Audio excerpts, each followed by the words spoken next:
historically. We are the debris, forgotten faces, never more to be.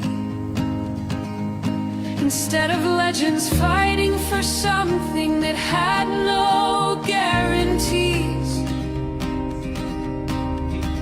living ghosts we chose to live and die as their worker bees.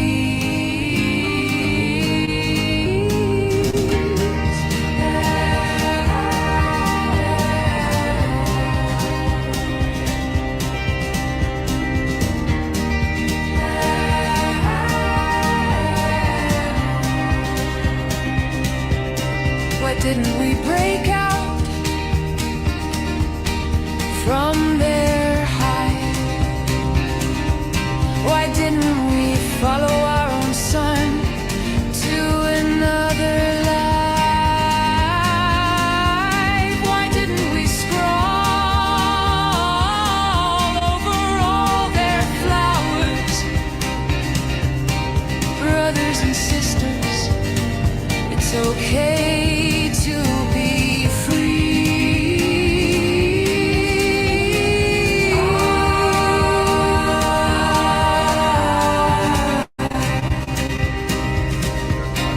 Brothers and sisters, it's time to be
I've had a few weeks off from Lee, and but he's coming back today. We're going to bring it in. For those who don't know, I met Lee in Darwin. I was at a gathering, and I said to people, I'll be in the corner room. I'll be interviewing anyone who wants to come in. And in came this very quiet-looking Asian man, and I thought, oh, this is interesting. And finally, he sat down. And he decided he wanted to talk, and he told me he was a pharmacist.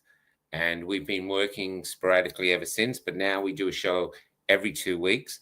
And what we do in that show is Lee does two things. One, he brings through helpful advice on how to deal with certain things that have happened since the COVID era.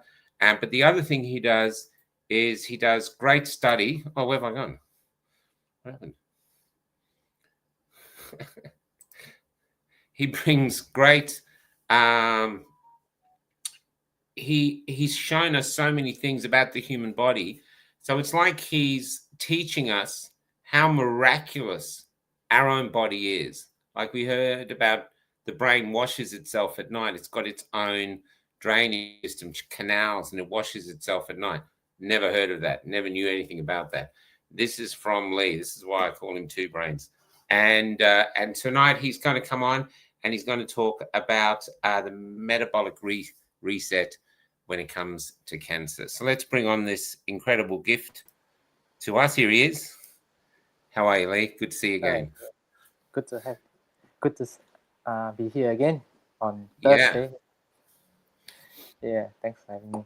So we're moving now to Wednesday. So we were doing moving now to Thursday. We were doing Wednesday, but it was really late, like 9:30. So we've got an 8 o'clock show now. It's going to be on 8 o'clock Thursday, and then the next Thursday would be Lindsay. So it'd be Lindsay, Lee, and stuff. One show we should get you together. He's a great guy too. Yeah. So, my lovely friend, where are we going to begin today?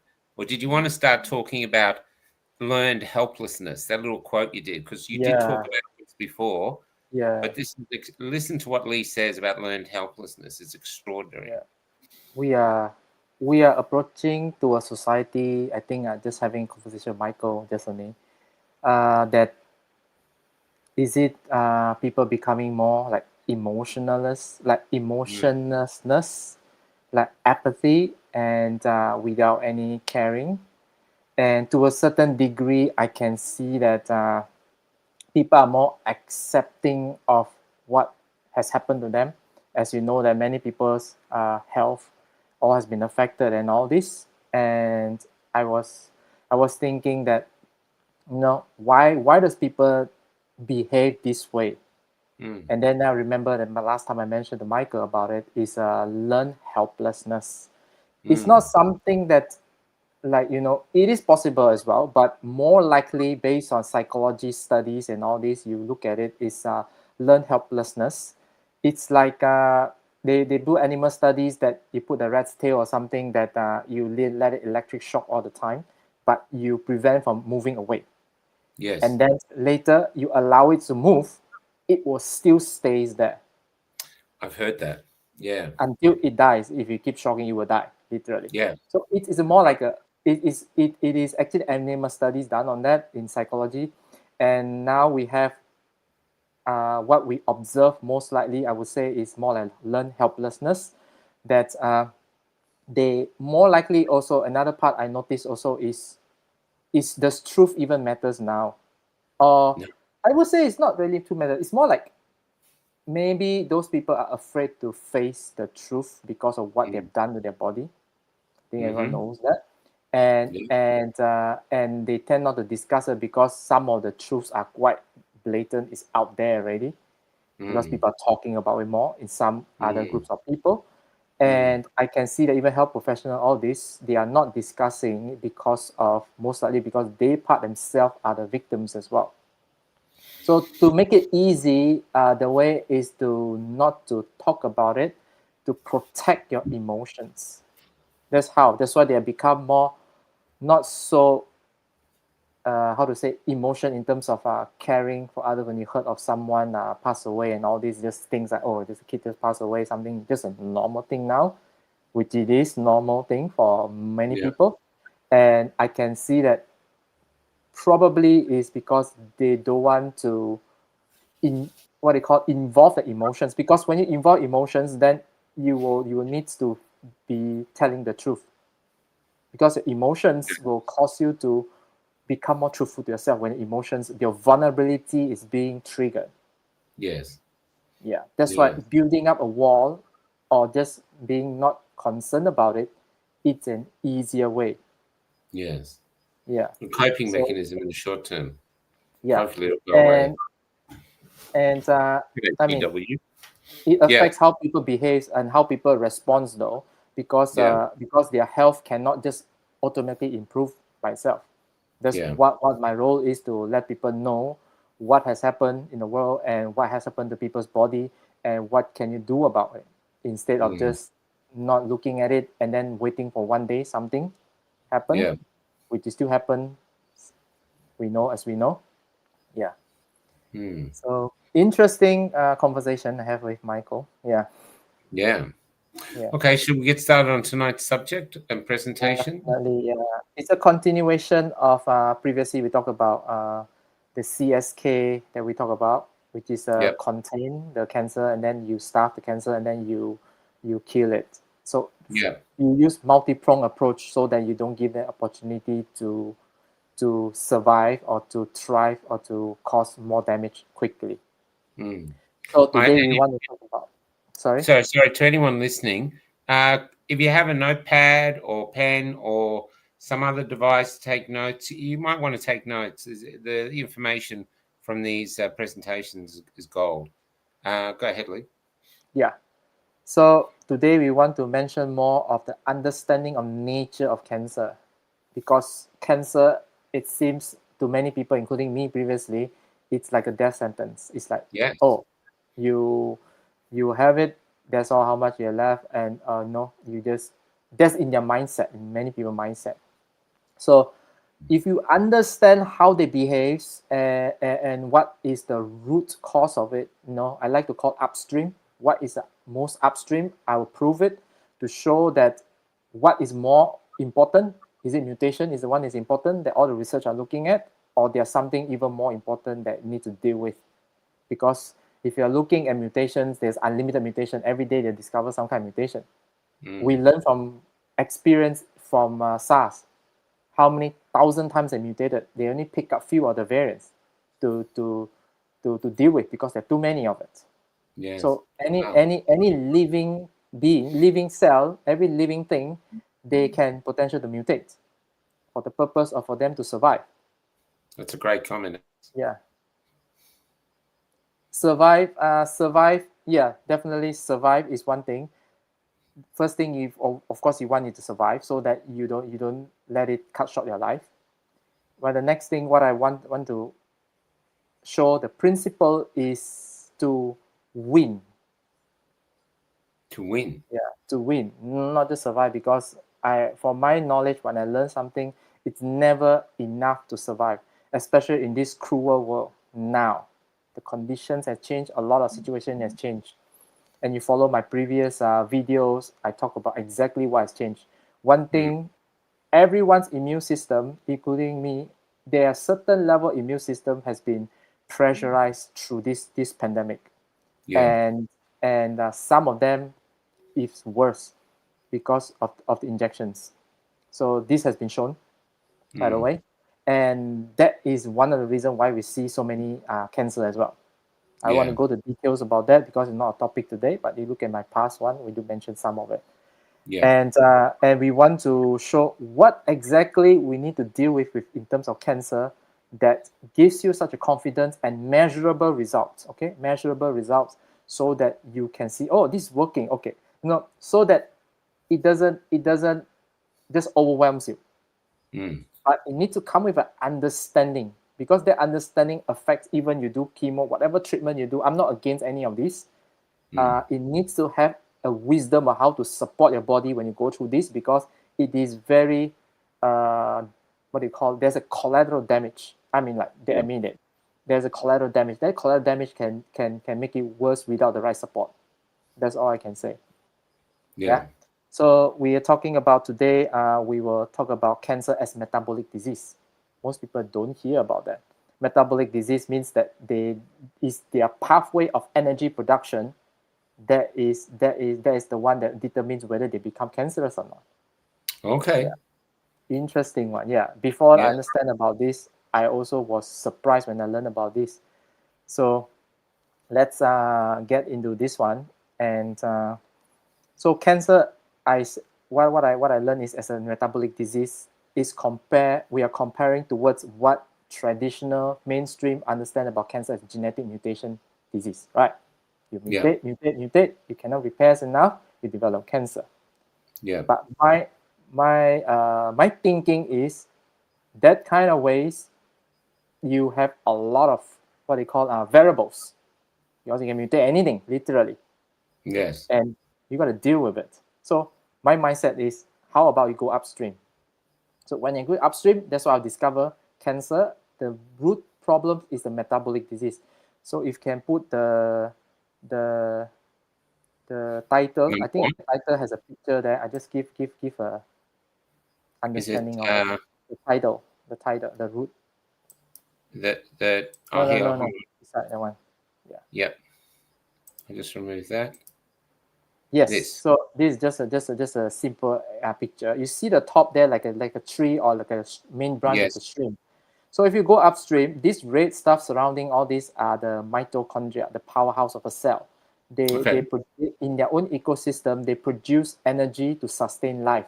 Every living thing that needs cellular organism, they need the mitochondria or salt to produce energy. So as you go further down is where they branch out all the different genetic mutations that causing the problem. So I'll give you the big picture first before I go so that you can understand Sure. better. Then you can see all the genetics part. I see all the genetic DNA and all this stuff. Any part of it can become cancerous or damaged if you just look at that. But if you go upstream, these are the part that is easy to deal with because there are lesser variables there. Okay. So let me, okay, a poor example now is the one that just put it up. I give you a clear example there, the one we just see. Number one. Yep. Yep. So this is GBM is a glioblastoma. This is the most aggressive cancer and is in the brain. And usually Okay. you don't survive. Yeah. Oh, really? Yeah, usually you don't survive. You look at, I don't know, the What very does low. GBM stand for? Do you know?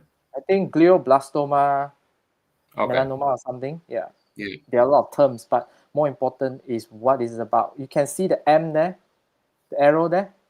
Yep. These are the only mitochondria as compared to normal cell. You look like a lot of the lines go across.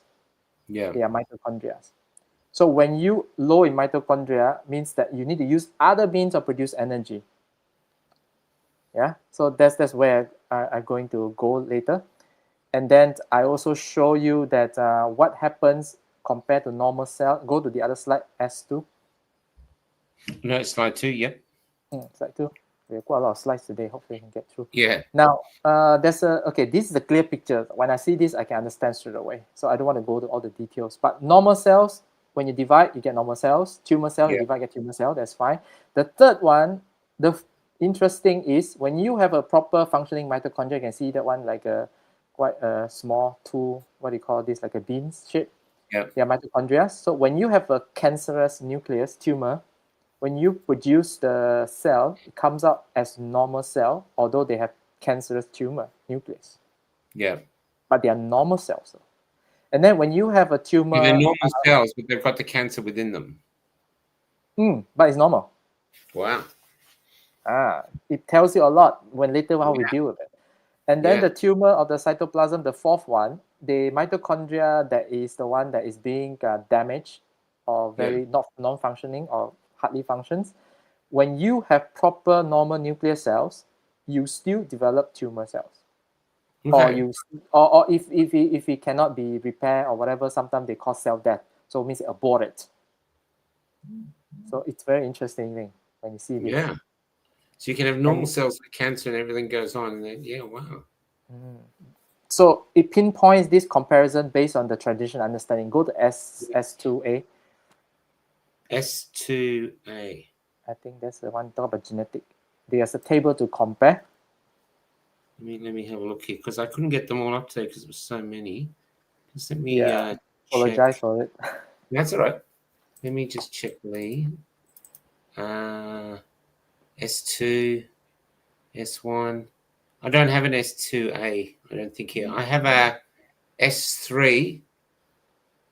Yeah, I don't have the S2A. Okay, let me maybe I add later. Apologize. I'll just add now. Yeah, sure. You want to put it up from your side? What's it? S7. I can put it for you now. Sorry. Yeah, sure. I forget to double check with you what slides you have, what slides you don't have. Yeah, no worries. Let's see. S3, S4. Okay.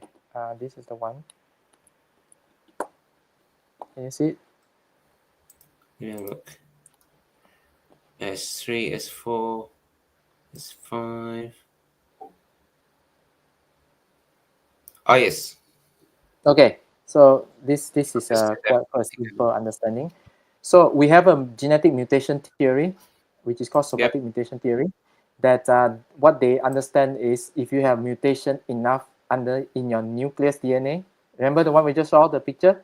Yes. Then you will have downstream damage that cause cancer. Okay. But the studies that I show the picture, it doesn't prove that, because remember the nucleus there, you still can develop cancer if your mitochondria is not healthy. Wow. The fourth one, remember? So Yep. there's a proof there. And then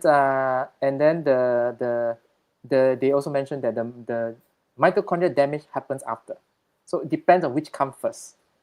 They do Okay. agree mitochondria also damage, but it's not a priority. That's what they say. That's why your Yeah. the metabolic disease theory is the mitochondria is the one that's dysfunction that's causing downstream. And it actually makes sense, because when you don't have enough energy, your repair also not good.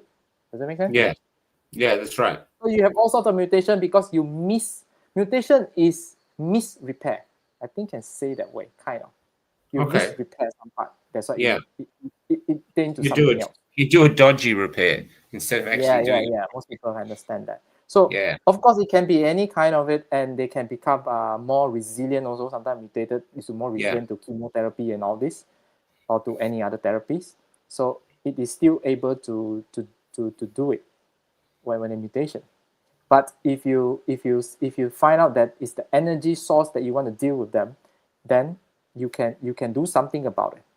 Yeah. Yeah. So now we go by how does the cancer actually produce energy. And cancer cell actually, they don't use the normal respiratory pathways that produce efficient energy like 32 ATP. Let's compare in terms of numbers, because it affects how we describe data. And then when Yeah. you have cancer cell, it actually ferments. It produces Oh, lactic acid. Yes. And if you and they produce very inefficient amount of energy, but very fast, because they okay. need it to survive. Yes. Cancer cell, by nature, in terms of natural selection kind of theory, is a cell that they want to survive, but they are pretty much damaged, Yeah. that in a way that they cannot properly repair or misrepair, in such a way that they need to provide another alternative to survive. And they use the ancient ways of, like, fermentation. It's a very ancient kind of biological process. It's like Wow. yeast that ferments. That's Wow. why they say that cancer is a yeast, because cancer ferments. No Yes. matter how you define it, the more important is how you deal with it. But when you So understand they that, must have in their DNA ways to survive. They have to rely. They can't just learn. So they must have it they're in them. already in there. But Yeah. we also have DNA to thrive. Yeah. That's what I want to try to show.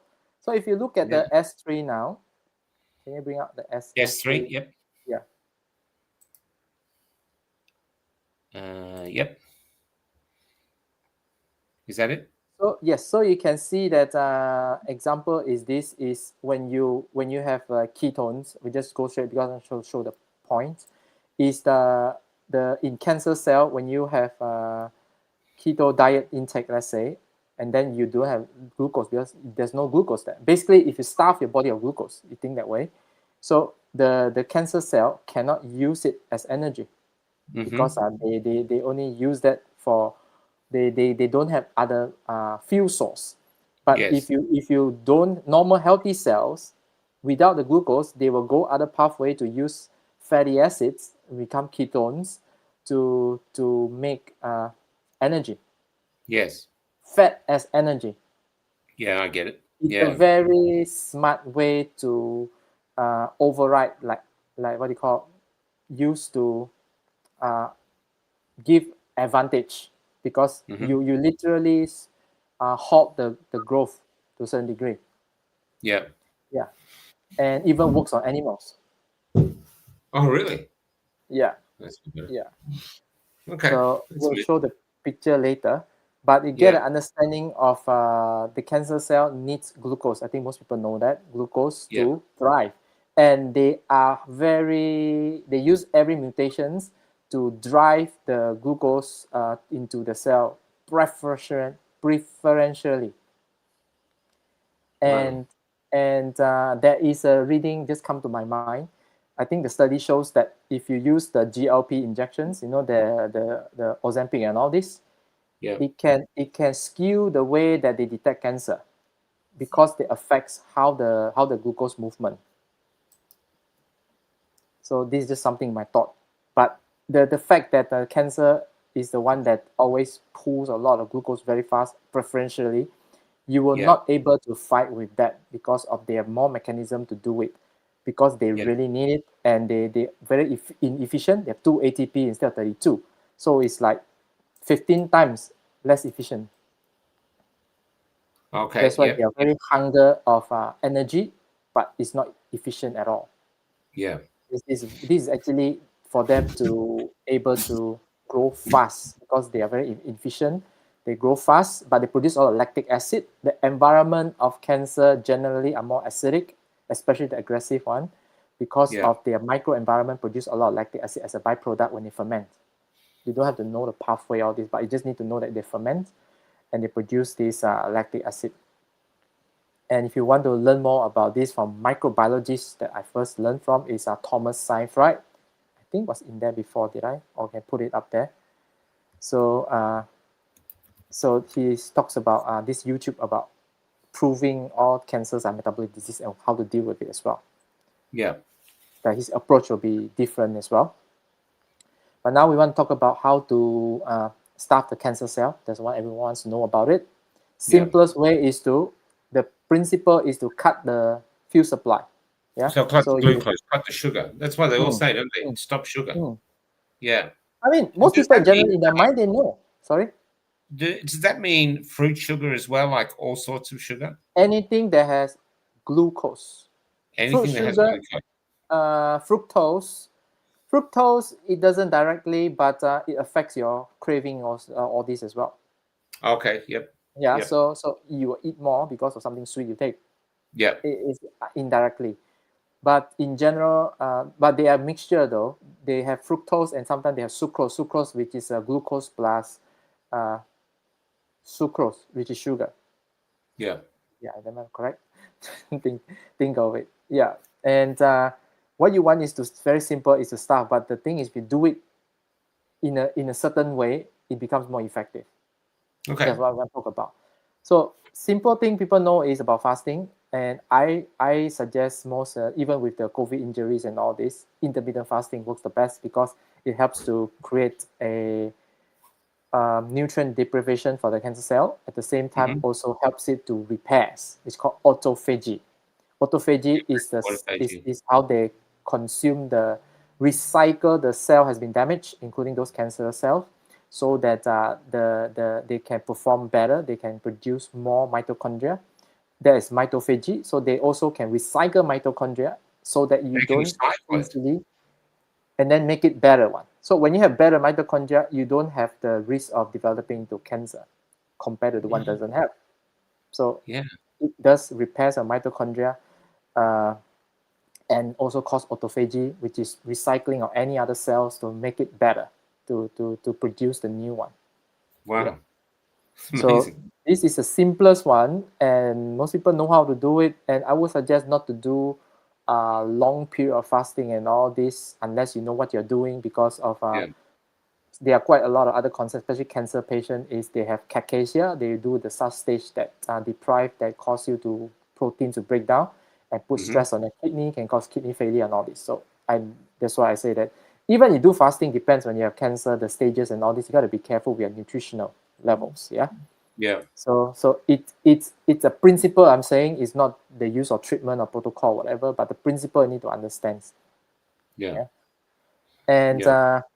and when you do that, then you have better mitochondria performance. That's what you want to do. Yeah, the Jason mentioned that correctly. Thomas Seyfried. He has a whole textbook Yeah. about it. You want to buy Yeah. reading all of it. Yeah. And let me see. By the way, autophagy also boosts your immune system, so you can deal with cancer better by Yeah. tagging by when the cell dies, they produce fragments. That fragments can use by the cell to tag for immune system to respond better. So this allows it to detect the damaged cancer cells or whatever that needs to be destroyed when you have autophagy process. Yeah. And then of course exercise, all this also can improve but be aware of the level of exercise, depends on energy level as well.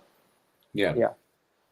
And polyphenols, we're talking about EGCG previously, resveratrol, the styrostilbene from blueberries, another type of anthocyanins. It can help with autophagy as well. Okay. But we are not discussed so much about autophagy when we want to talk more about the ketogenic diet and the facts around it, so that you can do it safely if you really need to do it. And it basically, what ketogenic diet is can you bring out S4? Okay, ketogenic diet basically is you use this kind of diet to produce a certain level of ketones, means that you will not have glucose, very little, or you don't have glucose, which Wow. it is normal for healthy individual. What I mean is for healthy individual means that in terms of their pancreas are in good shape. There are some things that we need to talk more when talk about more aggressive type of ketogenic diet as well. Yeah. But we just want to talk about the anti-cancer effect of ketogenic diet today. Yeah. Yeah. And what ketogenic diet does is it produces these ketones that lowers insulin. Yes. That's why it's benefit for diabetics as well. Yes. Yes. Some Yes. YouTube you can see the ketogenic diet for So this diabetics. diet works really well for diabetes as well. Okay. Cool. Very well. Yeah.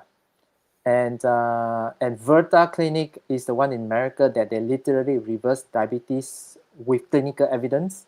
They can claim that because they have clinical evidence. That's why you can sue them, because they have evidence. And they either stop their medication, or the most they live with metformin. It's all in their studies, everything. And they promote ketogenic diet. But to be more specific, is a nutritional ketosis, means that higher level of fat they intake to produce higher level of ketones under supervision, I think under guidance and stuff. But this is just in general that if you have enough 75% of the food that is fat, and then about carbs about 20%, you can have mild kind of ketosis, which is higher ketone levels.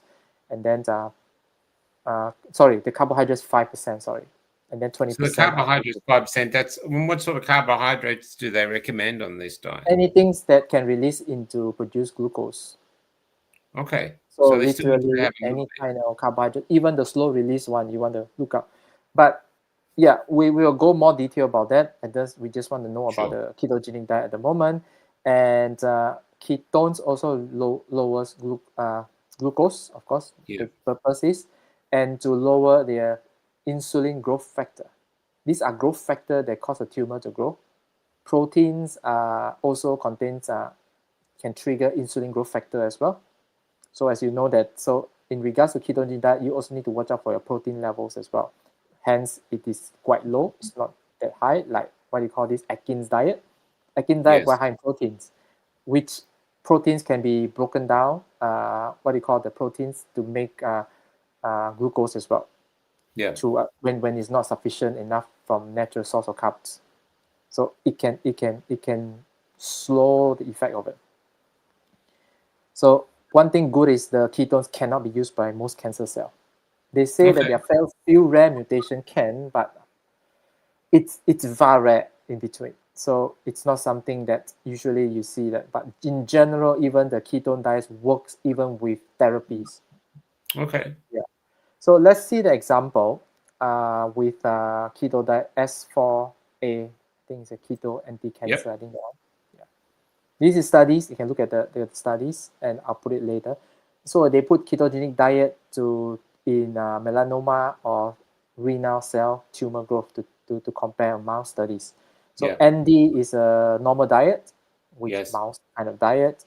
Of course, you don't see any improvement, but when you do ketogenic diet, it literally can go into to the fact that it's not detected by just diet alone. We're not talking about, we have more strategies later on as well. Just diet. Yeah. But we're talking about CSK previously. If you put together, that's why it works wonders if you put together.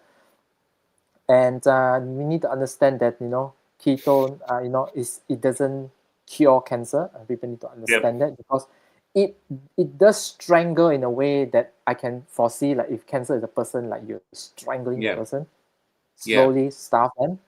That's why because they don't have the supply. but they were So trying to it's like pinch the nerve. besieging a castle. It's like Mm, you mm, cut mm, off. They can't escape the castle. They can't mm, bring any food. You siege it. Basically, you lay siege to the Yeah. castle. It Yeah, takes longer time if you don't have other strategies. So that's why you yeah, have other strategies. And basically, what it doesn't cure, but it changes significantly the metabolic terrain, yeah, the surrounding, and how it literally like moving fish out of water in a way. yeah, Sooner or later, they will die, but it takes much more effort if you do that way. That's why you see the studies they do. I think yeah. they do quite aggressive one. But regardless, they just want to prove a point to shrink the tumor size. And we can also see probably the S5A. I think a lot of people would like to see this evidence. S5A. Yeah, Yeah. the keto dog, I call. So this is evidence on Wow. animals even. So that's a huge tumor there on Yeah. the top left. And it gives the date. Look at this. It's July just few months. 2013, September 2013, April 20. Wow, 2015. It's gone. This Look at is by a lady that just saw the YouTube of Thomas Seyfried, I think, if I'm not mistaken. And then she tried it. And then when she got the results, she called this professor, Thomas Seyfried, to show that this thing works even on animals. Of course, he's Wow. not surprised. He's a microbiologist. He's a very renowned biologist. He's not even Yes. a doctor, MD. But of Okay. course, he understands cell very well if you're a Yes, biologist, yes, yes. right? So it's a cellular issues thing that he understands. And Yeah. you can see even it works on dogs. Now you can see Yeah. why That's it's incredible. so simple, and most, I mean, like, they don't want you to know because it's so simple. Yeah. And we'll talk more about the strategy, do it properly. That's one of the more important things. Yeah. Yeah. And at the same time, you need to see S5, putting out S5. S5, yep. This is why it's so potent.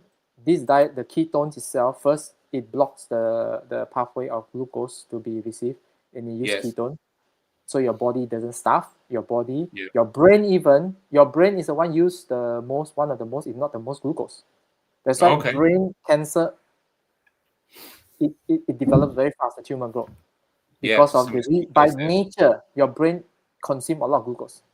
Yeah. But the DNA of the winning DNA in the cell, I call, that already built in is to use the ketones to outrun it, to starve it at the same time and to keep the brain running, even with ketone body. Okay. Yeah. That's Wow. how I see.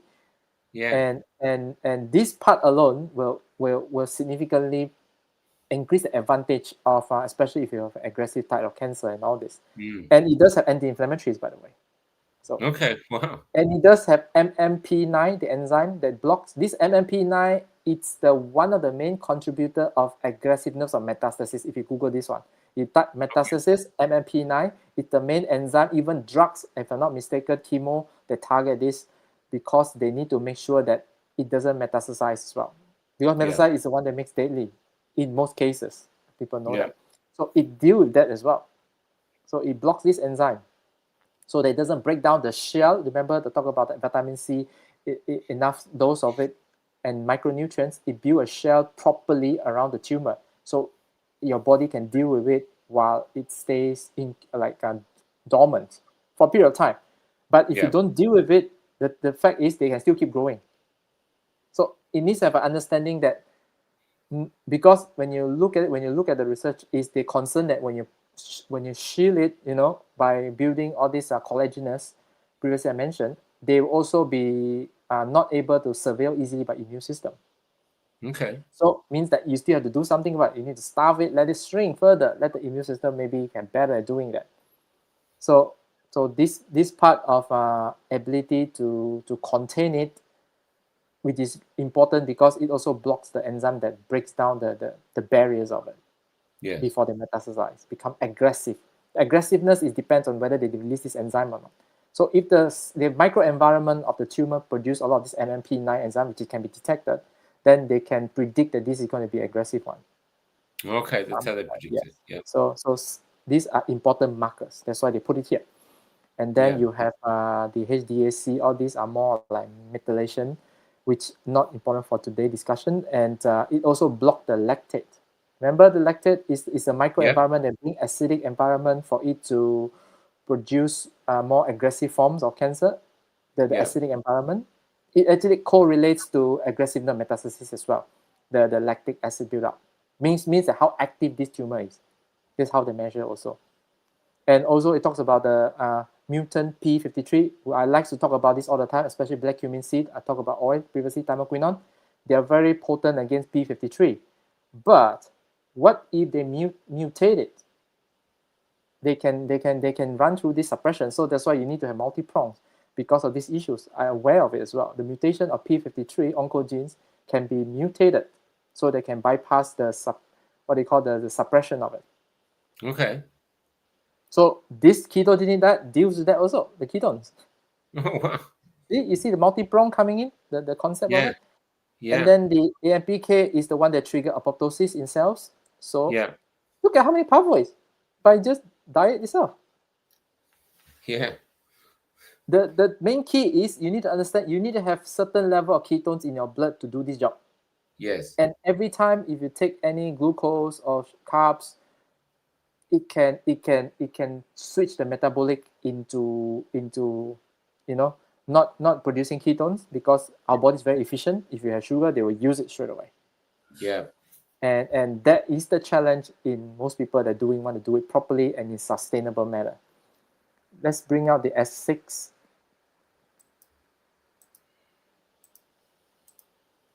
This is evidence that they use ketogenic diet, and then they use it, and then they check the tumor.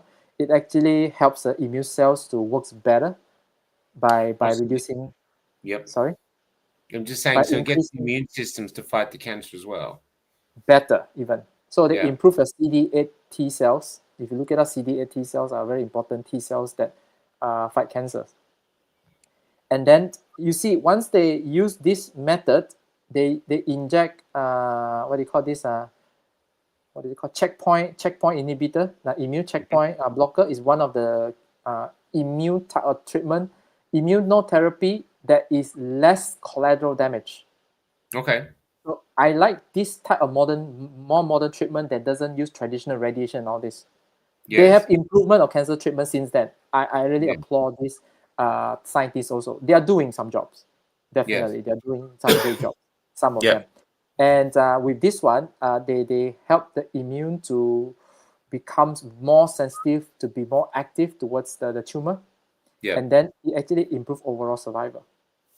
So even in chemotherapies or immune therapies, they are starting to see the ketogenic diet based on studies. It helps. Yeah. Yeah. It's So extraordinary. some of them are adopting this with nutritionists and do it properly. They can Yeah. do it properly. And then you see that they even have another study about this 3-HB, which is the just injecting ketones alone. Yeah. Ketones alone also can benefit. Just bringing up Normal some. diet plus ketones alone. Yeah, but I mean, ideally is you don't want to have glucose that skew the impact of your ketone produce. That's Yeah. the understanding of it. Yeah. Now we want to go to understand truly about the ketones, because there is a concern every time I talk about keto diet. They go about, aren't you afraid of ketoacidosis? Most people What's hear that? of it. Ketoacidosis means that you have excessive ketones, really excessive ketones that cause your blood to become acidic, blood Oh pH shit. way off, become acidic, and you die. Oh You my can god. die. So I mean, as a pharmacist, we always know about what they call ketoacidosis, especially if you have type 1 diabetes. I'll explain why. But now we want to see the ketone zone at S7, I think. That's the one. It's So that when S7. I Yep. explain, Let's get rid of this one. it's a lot of slides today. Okay, this one will give you very good understanding. Okay, when you have, you see ketoacidosis is at the far right end, blood Yes. ketones. So when you have ketones in your blood, let's say 0.5, 1, these are mild ketosis when you do ketogenic diet. And depends on how well you control your glucose, it can go up to 2 point something around, or 3 sometimes optimal. So this is the one that you want to maintain if you Yes. if you really want to deal with cancer. Yeah. But when you are doing starvation, that's fasting that is longer than 14, 16 hours, the ketones can go even higher and can be quite effective when they do anything aggressive, but it must be monitored with other issues. You need to be monitored because of if you have health condition like cancer, all this, it can affect other organs as all this as well. Examples of kidneys and all this. And the more concern is with cancer patients is called cachexia, is a breakdown of your proteins. So you need to be nutritionally support even though you are doing starvation. So no, you can't do it in your starvation time because you are literally fasting.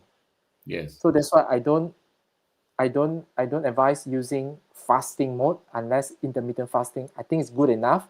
Although you have lower ketone values, but sustain and you use other methods coming in, then you should most likely get better results. But you see, fasting ketosis, it can go higher, but the concern is your health, well-being, that you're trying to have an immune system, all this being supported and all this while you are fighting cancer. It needs someone to be more expert and professional to do this kind of risk. For me, I'm not thinking of that risk is worth doing it as a pharmacist. So if you see that the ketoacidosis usually is when it overruns, and it happens when your pancreas is not working properly. That is the most Okay. important thing you need to know. So can you bring up S7? I'll show you exactly what it means.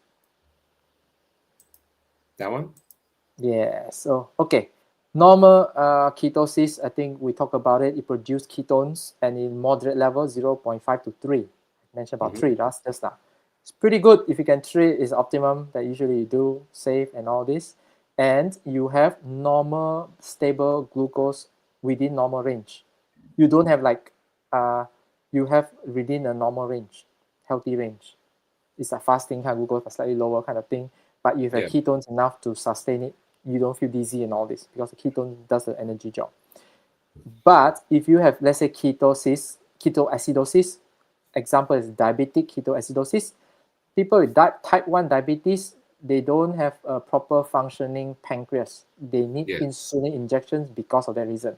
Their beta cells are destroyed with autoimmune since they're being diagnosed by the time. And they don't have functioning beta cells viable enough to produce enough insulin to live without insulin injections. Wow. So, Okay. but also tell you one thing, type 2 diabetes sometimes can have the overlapping of type 1 if your type 2 diabetes become more advanced. The damage to your pancreas by the ongoing insulin, excessive insulin not being regulated because of injections or taking medicine, all this force producing a lot of insulin. Because insulin is independent factor of causing damage to tissues. Insulin are something that's powerful hormone that's not supposed to stay on all the time, higher level. That's why insulin spike is not healthy. And if you have the insulin that is, okay, let's go back to type 1 diabetes, your body cannot produce enough insulin. It's insufficiency insulin. And type 2 diabetes, if you damage pancreas, you can have such a way that more advanced stage that you need insulin injections, right? Doctors say that sooner or later you might need insulin injections. The reason because you putting the stress on your pancreas all the time to produce even more insulin. No, diabetes is not about fixing the sugar problem. It's about fixing the insulin problem. Just give you an idea of it. And when you're able to, if you always having too much insulin produced, then sooner or later put stress on the pancreas. That's what I'm saying. And that also can lead to lack of insulin, become insulin insufficiency and deficiency. Sooner or later you need injections. And that kind of situation, you also can get diabetic ketoacidosis. And what happens is when the body detects a very low amount of insulin, extremely low, then they will produce excessively a lot of ketones. You need to understand. Way beyond, it's in double digits. The one before that is 1 digit. Just remember that. So the Yeah. double digits are more than 10. Usually, it's in a dangerous place because this kind of uncontrollable producing, it will cause the body to release the glucose and everything, and the blood sugar can be very high, double digits also, 13 and above. So, and this will produce dangerously high level of ketones. Yeah. Ketones is good stuff, right? But if Yeah, it's dangerously high level, it becomes very acidic and it shifts the blood pH. And that can That actually becomes kill you. medical emergency, and Yeah. then it need require IV treatment, insulin to tone down that kind of process, because you are creating a panic in your body system to trying to survive by pumping excessive ketones. Remember our ketones survival things, Yeah. but it doesn't know how to understand that, to if it's the pancreas area, if it doesn't produce enough insulin, they can become way excessive overproduce, and it will be strong distinctive fruity smell. Before that, you get light fruity smell. If you get too much of it, then you can very strong. And one of the classic example, if you Google, you'll see that there's a called small breathing, very deep labor breathing. If you see Google, sometimes if you look at YouTube, sometimes you can see this for education purpose, like kids with type 1 diabetes, then they become ketoacidosis. It's quite distressed to see this kind of people. It's like struggling to breathe. You use a lot of energy, like the movements, to have a deep labor breathing. So now you know the reason of ketoacidosis is not just randomly pops out. It's mostly the trigger is by very low level insulin. Whatever reason can be triggered by sometimes also when people with diabetes, they're using insulin, they're using too much insulin, and then under certain condition also can cause that as well. So know the difference, so that when you know that we'll see the contraindication as well, so that you can do it safely as well later on. There's a lot of mouthful here, and let me see. So the ideal is with ketosis naturally safe 0.5 to 3 in your blood levels, millimoles per liter. You get the ketone level reading blood machine. Then you know that if you maintain that, then your body is kicking the what they call the cancer, in keeping it at bay kind of way. Yeah. And provided that your pancreas is healthy, that's the most important thing to know. So if you have diabetes and all this, you need some kind of monitoring if you do all this stuff, just to make sure that your pancreas is still doing the job and all this. So it's not for everyone. I'm aware of that. And and the severe insulin deficiency is the one that you want to keep an eye on. Yeah. And we want to now go to the ketone index, means that how to exactly monitor your ketone when you deal with this kind of starving the cancer cell, so that you do it safely as well. Yeah. So if you look at slide S8, I think there's one, right? Yep. So this is how you measure it. It's measurable. So you understand that you won't be doing excessively, or sometimes you think that you might not be able to do it properly. It tells it you cannot lie, basically, in your blood. So if you look at glucose ketone index, means that your glucose level divided by your ketones. So the ratio ideally is 1 or less, means that you always have equal amount of ketones and glucose, or more ketones than glucose, right? So because your ketone level is big, then your portion will be less than 1, the value, the ratio. So if it is 1 or less, it's always the proper. If you're talking about, that's called nutritional ketosis. That is the highest degree of metabolic stress on cancer cells. And then if you got 1 to 3, means that you have quite some glucose hanging around. It can still have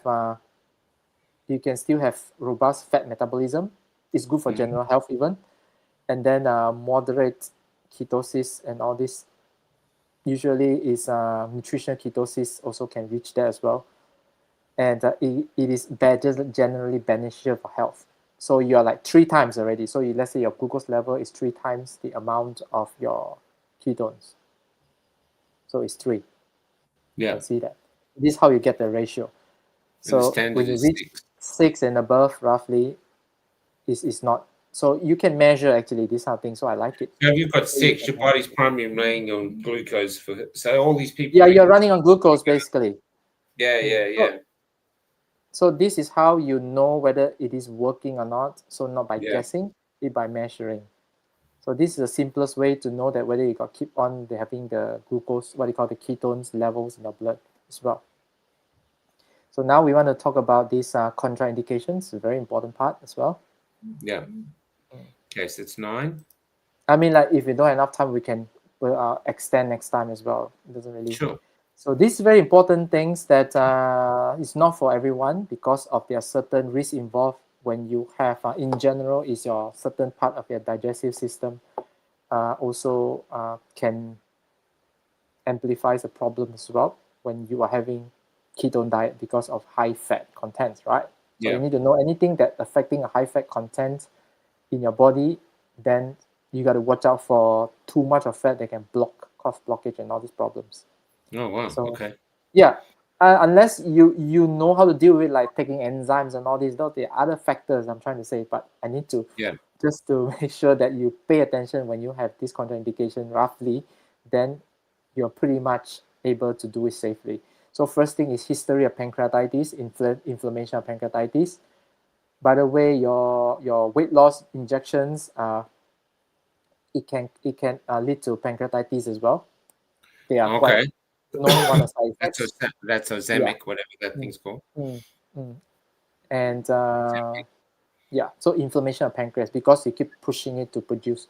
I mean, I think maybe next time when I talk about weight loss, I can talk about this weight loss injection. It's a very important and interesting things, and Yeah. what has happened in the pattern of people's health and body. Yeah, that might be something we can talk about follow on here. Yeah, type 1 diabetes, we mentioned about it because it's very dangerous because if any time your body cannot detect enough insulin, it can, by when it needed to, then it can go in panic mode and produce a lot of ketones that become dangerous. That's what we just discussed. And also gallbladder disease, if you gallstone and all this, when you have a lot of this fat into it, your digestion, if it's not proper and all this, it can cause blockage. It can make the gallstone worse because of a lot of what do you call this fat, and then your cholesterol will build up as well, cholesterol stones and all this. So you don't want that as well. So there are certain things that you need to prepare and all this. Impaired liver function, the same thing. Your digestion of basically is your impaired digestion of fat. If you have any form of impaired digestion of fat, you need to have been monitored or need certain kind of support before you do it properly. Does that make sense? Yeah. Exactly. If you don't have gallbladder, it's worse because, by the way, not having gallbladder doesn't mean you fix your problem. You just bring the problem upstream. Okay. Yeah. Look it up. Those people, Yeah. I mean, like, I mean, of course, people that are going through all this surgery, they have some mindset that they change. They cannot have too much fat. They're trying to because of they get loose stool and all these problems as well. So, but it does not fix the long-term problem. What I'm trying to say means that you still can be vulnerable to forming stones and all this stuff, but might not be immediately like previously has been done over how many years. Yeah. That was some problem that's been around for many years, but you just remove it. Of course, it fixes some problem temporary. Yeah. And poor nutritional status as well. You don't just keep it fat without any other nutrition. Of course, you can know that. Any kind of gastric bypass surgery, things that done to your, because it affect your digestion, I'm saying. And of course, abdominal tumor, all these that affect your digestions properly. And kidney problems as well, because if you have any kidney problems, you need to know how much of these ketones you can handle or proteins you can handle. So there are a lot of things, and then pregnancy and lactation as well. Yeah, because of other things involved. So this is just main one. That's why I put it in. But Yeah. I understand. There's but other if ones you as do well. a mild one, literally just a general diet and all this, you need to watch your ketone levels. In general, if you are quite alright, healthy, you just do as a lifestyle. I think it's a good thing to do. Yeah. I mean, Yeah.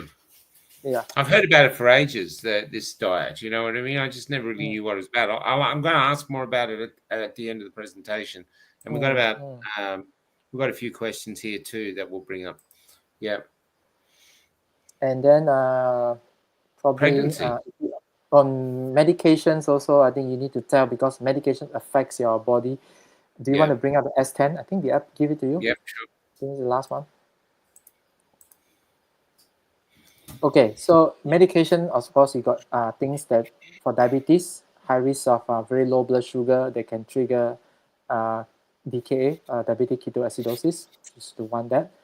And then also some other anti-diabetic medications as well. They can cause some serious one, like your empagliflozins, Jardians. So there are some documented case. That's why you need to be aware unless you're under extreme caution medical supervision. Yeah. Which Virta Clinic, they do that for their diabetes patients. Interesting stuff. So that's in US though. They're a team of doctors, what do you call it? Health coach, nutritionists. It's a team to help you. Okay. That's why they can reverse it. They literally document it out, written there. And blood pressure medications, of course, risk of hypothermia. Your blood pressure can drop when you do ketone because it starts to put less stress on your blood vessel, literally. Yeah. Anti-inflammatories as well. And if you have any other psychiatric drugs and all this that affects your balance electrolytes, like lithium and all this, you gotta be careful. Anything to do with your brain kind of drugs, you gotta be careful as well. If you're looking at this as well, the anticonvulsants and all this. Yeah. So these are just general, but if you're taking any medications, I think the best is to get someone that knows about this to do it properly and safely. There's too much stuff to go through, but these are the main one that I see that is quite commonly some people taking as well. Yeah. So is there any more slides? Or if not, I just go through the principle of it. The ketosis. By the way, also when you do the ketogenic diet, maybe just go to a ketogenic diet. I think it's better. Yeah. Yeah, we got some time. Yeah, so ketogenic diet. Sorry? We do have some questions here, but I'll finish first and then we'll get to these questions. What you were just saying. Yeah, we go by general first because ketogenic diet basically is low carb, about 5%. We saw that. Yeah, it can go even lower, but this is a good start with that numbers like 5. What was it called? 75, 20, and 5. So roughly around that. You might want to work towards it if you're doing it. If your body not used to digesting so much fat, or you need enzymes. So in general, even you're healthy because your body can't just adjust to it. So you want to start with lower carbs, and then you focus on more fiber increasing over time so that your fiber can make you feel full, and then more on leafy vegetables and all this. So that fiber helps you with your vitamins, minerals, and all this, you see? So you are considering that part so that you don't malnourish yourself. And then you have proper protein intake. I think moderate, you look at 20%. Pretty all right. It depends on your protein needs as well. I think there's a calculation involved as well. Yeah. And then introduce with normal fats, healthy fats, avocado, ghee. Ghee is clarified butter, by the way. And then olive we oil, use it. We have some here. Yeah. So ghee natural means that the fat from natural animals and Yeah. all this not being processed. Okay. Yeah, that's right. Simple as that. Yeah. There's no in nature doesn't have trans fat. All right. Trans fat is production of vegetable oil byproducts and all this that comes out as a byproduct. Yeah. It's not intention they want to make. It's a byproduct. They come out when and our body can't break it down apparently. So nature from animals and all these, their fats are pretty much just fats. Yeah. It can be longer chain, shorter chain, as long as you have the right support, your body can build up the tolerance of digesting more fats as you build. You know, you want to do like maybe 21 days towards it. You don't have to rush, you know. Unless something urgent you need to do, then get someone that knows about it, like nutritional therapists, what they call nutritionists that have understanding of ketogenic diet, clinical understanding of it even better, so that they can help and monitor and help. I mean, they are getting more popular now.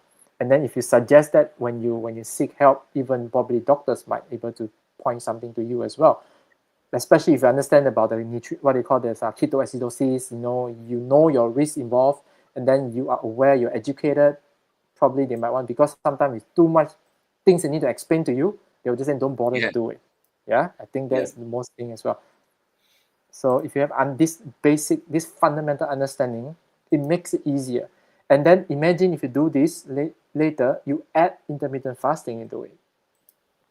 Yeah. Then even more potent now, because you can have, I think there's a one like 14 or 16 hours. You can have the best, easiest to introduce this is to start early dinner, like what, 4-6 o'clock, and then Mhm. next day you have your lunch. Oh, I see. Yep. Yep. So basically, it's very similar to how the Muslims and I think the Jewish, they have that period where The they fasting thing, don't eat yeah. during the day. So you're Morning, basically night. saying that this is really healthy for us. Yeah, I try to do, but depends on my busy lifestyle that it can easily detract you. So that's my Yeah. challenge.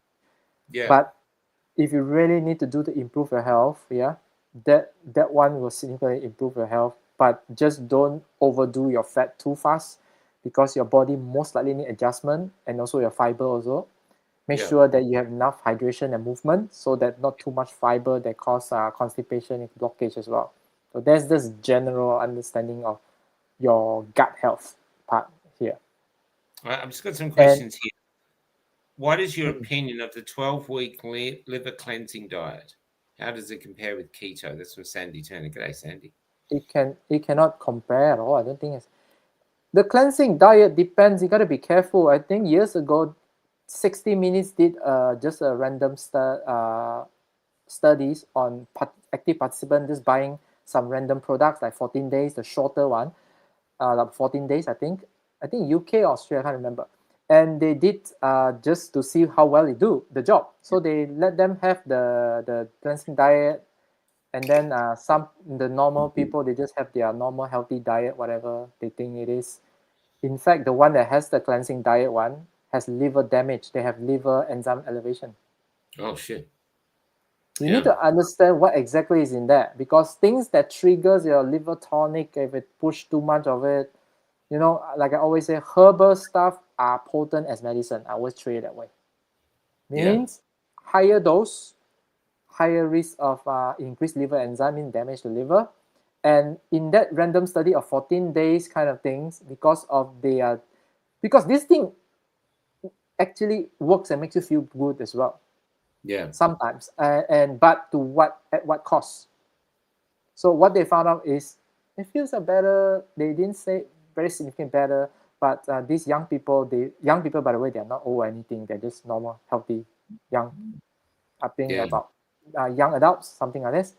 And they have literally, I think 3 out of 6 or something. Quite a lot of them have elevated liver enzyme, Wow. ALT or AST, whatever they show the reports. Yeah.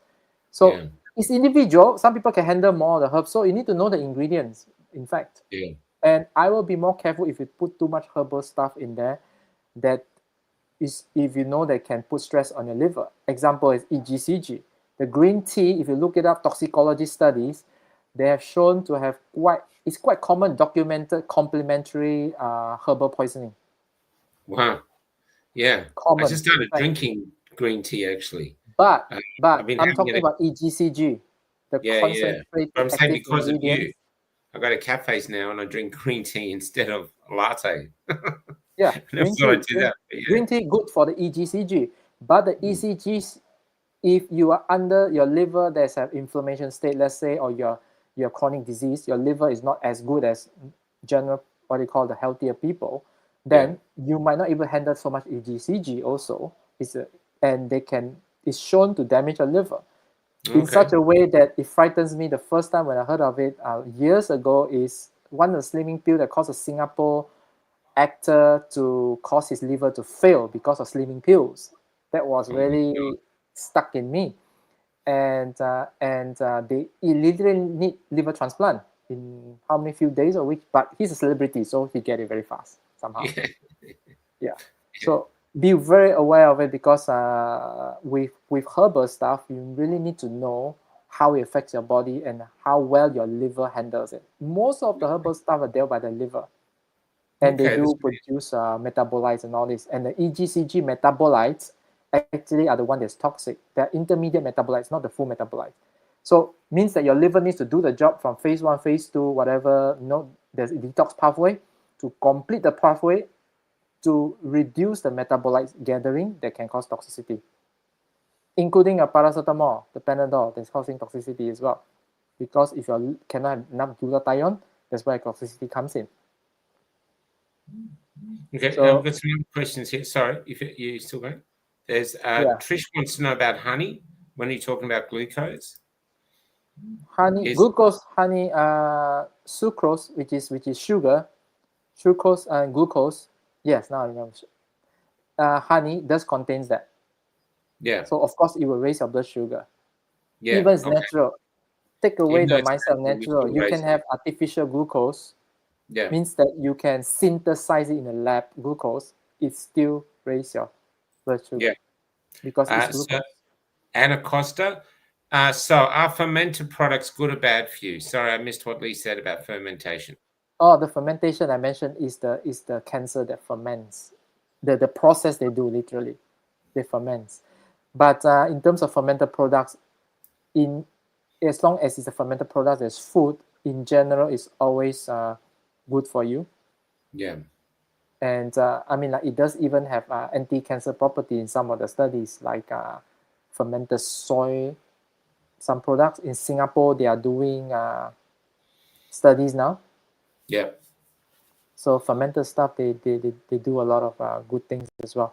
But be aware that if you're talking about keto diets, you still need to look at, is there contain sugar? Because sometimes they use sugar to feed the bacteria. Because isn't the fermentation a sort of a form of sugar or glucose or something?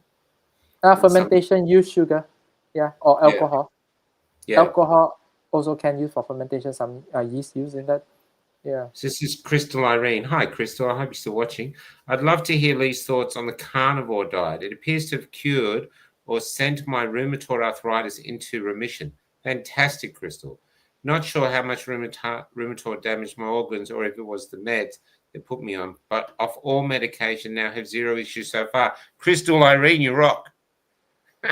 So I'm on, I was on the carnivore diet. Now I just try not to eat moderately, really. But so what are your thoughts on the carnivore diet, Lee? Carnivore diet, I haven't really looked much into it, but I do know that Jordan Peterson, the clinical psychologist's daughter, was on, I don't know whether is or not still, I think he also followed later, on carnivore diet, also because of autoimmune problems. And you should keep it in remission. So it does something to calm your immune to a certain degree. I still don't have time to look into it completely. But in terms of your gut health, the carnivore diet will produce very different kind of gut health environment. That 10 years from now, or maybe lesser, I don't know whether you look at the studies of microbiome, maybe you're not sure that whether is there a higher risk of cancer, all this, because by the way, the breakdown of carnitine, which is from meat, especially red meat, they can the bacteria that breaks down this, also they can produce a byproduct metabolite called TMAO. There's a long name there, but if you look up TMAO is a well-known carcinogen. So that part is going to increase the level of TMAO, has been proven to shown. That's why they say red meat can cause cancer. Is one of the arguments, that one. And what I want to suggest is, if your carnivore that works, yes. How about also at the same time improves a lot of colorful fibers and all this, just to build a balanced environment. Not sure how it works, and because arthritis, autoimmune, especially arthritis, all this, in particular, it more relates to gluten or milk proteins, casein. So these two are well known, shown to be triggered of inflammations and auto antibody productions. So go here too. So that's why, I mean, a carnivore diet doesn't have gluten, obviously. So it helps a lot with this kind of autoimmune problems. I'm just going to say here that for some reason they've given us our YouTube page back, so it's here, Cafe Lockdown Ooh. Wine, and so you can go to YouTube. So I'm going to start sticking a lot of your things back on YouTube because we've been banned for so long. We're like in shock, like what? We're back on YouTube, Ooh. but I put in an appeal and they said, why should we let you back on YouTube? I said, because my stuff's good. And they went, good enough. And they said, here's your page. I went, oh.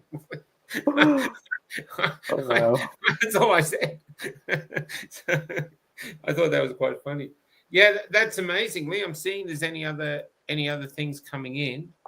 But yeah. What are your thoughts on what you want to do next time? You still going to continue with this? I think it can be. I'm thinking also in my mind is next one will be, by the time it'll be December and all this. Yeah. I might think of doing probably since you're talking about this keto diet and all this, we might go more detail about it, and also we'll talk specific about weight loss, that all the those that inject themselves with. Because I think that is something people need to understand, because there's some idea I don't like about that type of medications, because of certain things they can produce. Yeah. It does work though. It does work in many people. They lose weight so fast they get their skins folded everywhere. Yeah. It's kind of it does work well. There's it makes you feel old because of their folded skins. Yeah, that's right. But That's I right. would say that maybe give understanding and give people alternatives, since we talk about ketosis now. We might go deeper into that, and then they understand exactly how you take advantage of it. I would say that will be far better with the investment, the money by the weight loss injections. I will show you a way that you can do it most likely better and have a risk, because this injection hasn't been appeared in the market for long. Okay. We don't really I mean, in terms of majority of population that doesn't have diabetes and all this using it. Before that, people have diabetes, so there's different groups of people with different risks.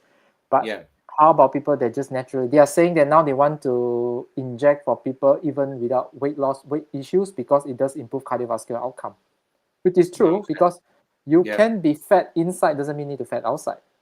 It's called trophy, thin outside, fat thin outside, fat inside.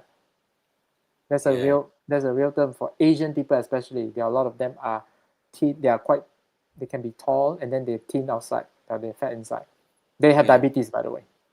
They can have, because of that metabolic issues. Yeah. Well, it's. Are you seeing lots of cancer in the pharmacy now? Is it increasing like they're saying, or is that sort of not balanced? really increasing, but because Darwin is not that big city. No, that's right. But we are in small city, Palmerston. People know each other. But you see people getting lesser and lesser. I mean, the patient pass away. All this, it becomes more often talked about. It comes out a lot of things. Sometimes strange neuron disease, this and that. And this some and then suddenly come on. All sorts of different ones. It's not specifically cancer, but I mean, like some kind of disease, definitely cut short their life. Yeah, I get it. Oh, bloody hell. Oh, well, thank you for coming on, Lee. Thank you for coming on again. My head now is just rattling. Too many slides. I love it, but no, it's not too many slides it gets in, but it's like, whoa, where am I putting that? Where am I putting that?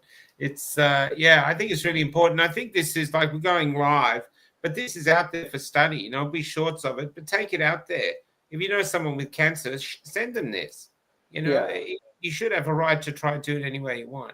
Get understanding, because everyone has a right to try, because you have diets anyway, right? This kind of diet is not a medicine, but understanding the body situation to do it properly, safely, that context. But in general, most people, they can do it pretty all right. And we might talk more about how to do it properly next one. Cool. And then including the weight loss, because when you do it properly, you will lose weight. Yeah, no you will definitely lose weight. Well, I'm okay for losing weight at the moment, but for other people, yeah, we'll put it in and say this is for losing weight in 2 weeks. Do you want to take us out with a prayer, like you do sometimes? Yeah, sure. Yeah. I actually have, yeah. So, No pressure, you man. mean pray? Okay. So we can pray? Yeah. Okay. So, Father, we thank you, Lord, that for opportunity to share what I know and what I've learned. And Father, I pray that, Lord, that everyone that listen, Lord, they will receive something precious and something they can learn and be of benefit to their own body, to their loved ones, and to the people they're trying to help, oh Father. So we thank you for this opportunity. Everyone that is participating in today's podcast, Father, I pray the blessing upon their life, Father, that you grant them good health, oh Father. Grant them the understanding and the wisdom, oh Lord, how to appropriate their nutritional needs, oh Lord, that you designed so beautifully, oh Lord. That every one, oh Lord, of them will understand, oh Lord, cancer, it's not the end, but Lord, it is your design, oh Lord, that gives an age so that those that understand and those that knows the knowledge, oh Lord, will able to stand above this vile disease, oh Father, that they will be above and they were able to overcome it and they're able to even thrive, oh Lord, because, Lord, you love all of us, all of them, Father. So we praise you and thank you for this opportunity and bless this podcast, Michael and the crew, Father. I pray that, Lord, that they will continue to uphold your truth and your justice, Father, in a way that giving voice back to people, and they were able to bring the truth and the freedom back into people so that they will not be imprisoned in their mind, oh Lord. They will be set free because of this truth that's so powerful that need not to be, that the purity of the truth, oh Lord, let it penetrate into people's heart, oh Lord, so that they will see the truth, they see the light, oh Lord, so that they can do something, oh Lord. They can improve their health, they can become wiser, oh Lord. So we submit all the people and today's to you, and pray the Lord that everyone will be good and healthy and be kept safe, oh Lord. In Jesus' name, amen. Amen. Man, you're the best. That's a great prayer. You just threw that together. That's amazing. I feel nervous. Oh, that was incredible, man. I'm going to put that as a short. This is, yeah, that's incredible. That was beautiful prayer. Beautiful prayer. Yeah. All right, guys, we're going to call it night. I'm going to put this up. I'll put some shorts up tomorrow. It'll be on Substack. And if you want to go to Substack, I'll put up later tonight all the slides separately, so you can go through and look at them because they're really quite fascinating. But they'll all be there separately, I think, except for S2A, unless Lee sends that through to me. Yeah. So we'll go from there. Lee, you're a gift, brother. You're a gift. Thank you so much for coming on. you. I'll see you in 2 weeks, mother. Take care and stay in there in the back of the studio. We'll just play this song and have a chat afterwards. See everybody. I don't know if Robin's back tomorrow. If she's not, I'll be doing her show in the morning. And then you've got George and Mark in the evening. So, and then we'll be back Saturday with Bill Lober. We're going to have Bill Lober on Saturday. Yeah, thanks, Rhonda. Yeah, Lee's magnificent. Okay, take care. We're going out with the Lonely Ballerina song. Listen to the words. It's actually a song of hope. Good night.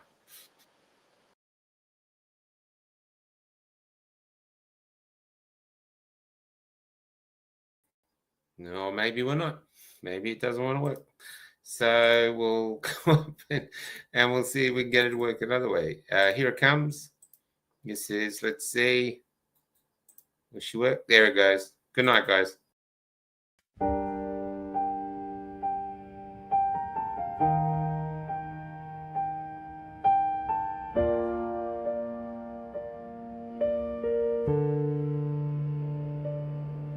Things change, things do.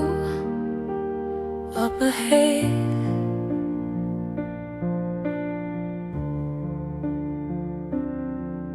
The story you're writing isn't written yet.